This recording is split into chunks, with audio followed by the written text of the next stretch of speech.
Pakiusap, bigyan mo ako ng 5 segundo. Sa panahong yan, ang katawan mo ay tahimik na nagpapadala ng senyales tungkol sa iyong digestive health.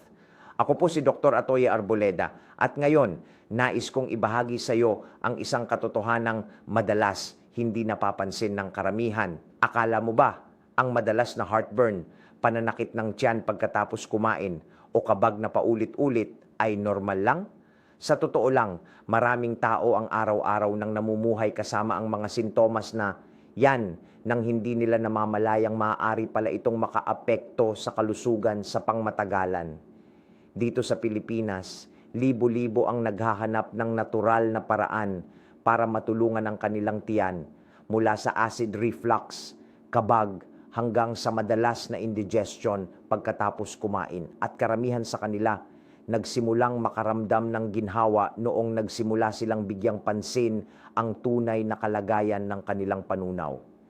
Ang masakit, hindi lahat ay nabibigyan ng tamang impormasyon. Marami ang umaasa sa pain reliever lang, iniisip na sapat na iyon, habang ang ugat ng problema ay hindi natutugunan, gaya ng stress, maling pagkain at hindi maayos na lifestyle. Kaya doon nagsimula ang aming misyon. Isang natural na solusyon, hindi lang para pansamantalang maibsan ang sintomas, kundi para suportahan ang buong digestive system ng ligtas at banayad.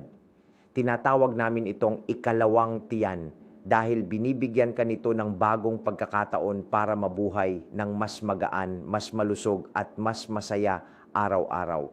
Hindi ito hype. Ito ay bunga ng taon-taong pag-aaral at napatunayan ng mahigit 40,000 katao na sinubukan na ito upang mapabuti ang kanilang lifestyle. Kung ikaw ay naghahanap ng simpleng suporta para sa tiyan, ligtas, madaling gamitin at pwedeng i-incorporate sa araw-araw, ito ang tamang panahon para subukan. I-click ang button sa ibaba ng video para malaman pa. Ang tamang pag-aalaga sa tiyan mo ay pag-aalaga mo rin sa sarili mo.